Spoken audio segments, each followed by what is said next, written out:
The Enzo Maresca project is still alive. And I know that there was a lot of doubt heading into the match against Liverpool. There were certainly a lot of people calling for Enzo Maresca's head, saying Enzo Maresca's got to be sacked.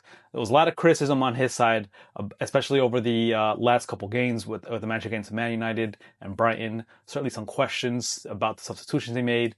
But this was Enzo Maresca silencing the critics. We got to see him play against a solid team. It was against Liverpool. They got the 3 points. And I know that this Liverpool team has not been the same Liverpool team that we saw over the first 5 games. They sort of cooled off a bit. They've been spiraling down. But that's still, you take the wins, you take the 3 points, and that's still Chelsea beating a top Premier League club. It's still the champions of England. So this was a big statement win from Enzo Maresca and just sort of proving that he's still the right man for the job.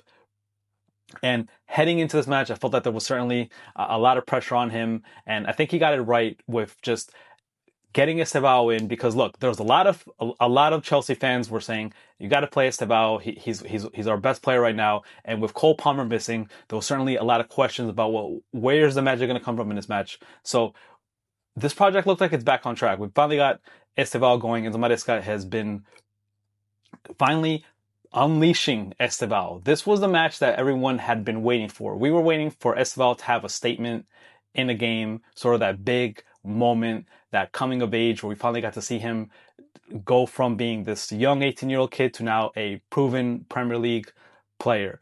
And Estevão is living up to the hype that everyone thought he would, right? So everyone coming into the season, even from last season, it was always like, Chelsea's going to be good. Don't worry. We got Estevão. We got Andre Santos coming in.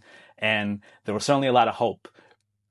And then in the Club World Cup, that certainly raised the expectations even higher, because heading into the Club World Cup, the expectations actually weren't that Chelsea were going to win that, but it was like, it was in the US, and we know that Todd Bowley wanted to certainly go for it. So Chelsea went for it, and in the end, it did pay off, right? We got the win. So the expectations heading into the season were at an all-time high. Everyone was expecting, look, this is a Chelsea team that won the Club World Cup, world champions, right? So everyone thought that heading into the season that this was a team that was going to compete for the Premier League and that they were definitely going to make the Champions League. And certainly heading into the season, I didn't necessarily expect that Chelsea would win the Premier League, but what I wanted to see was that they would be in the mix, that Chelsea would look like they were closer to winning the Premier League than the version of Chelsea we saw last season, which barely made the Champions League, right? We're talking about Chelsea side that needed up until the last couple of games to qualify for the Champions League. And heading into this season, that's exactly the opposite of what the expectations were. Fans were expecting that this Chelsea side was going to head into the season competing for the Premier League, and making the top 4 was almost a guaranteed. So that was the expectations. They were at an all-time high. And then kind of what we saw towards the beginning is a little bit of up and down. We saw Chelsea batter West Ham, but that was a West Ham with Graham Potter, and that was certainly a very bad side. But over those last 2 matches against Brighton and Man United, that's kind of when doubt started trickling in. And a lot of that really came down to those red cards that Chelsea conceded in both those matches, the red card from Sanchez and then the one from Chalobah. So both of those red cards were momentum swingers, right? Playing in the Premier League with 10 men is not easy. We know that, right? But it was the way that Chelsea was losing those matches. It was just the fact that when we were going down to 10 men, that it felt like we were giving up on those matches and trying to settle for draws.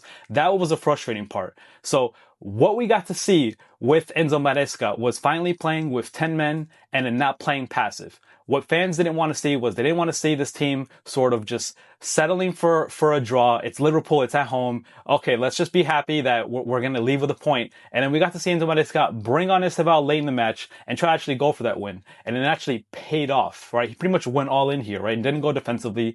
Didn't try to just try to drag that match out, grind it out, and try to get a point. They went for the win, and then they got it. So that was really the big difference in what Chelsea fans wanted to see heading into that match. So I think that Chelsea can build off of this, and then certainly there's been a lot of injuries on this side. We know that Badiashile and Achampong both got injured in this match, and we had to have Reece James and Hato play at center back. So Wesley Fofana should be back after the break from concussion, and they'll get Chalobah back from not being suspended red card. But the real question is, is Cole Palmer going to be ready after the international break? Because if Chelsea can get Cole Palmer back, they're certainly going to look a lot more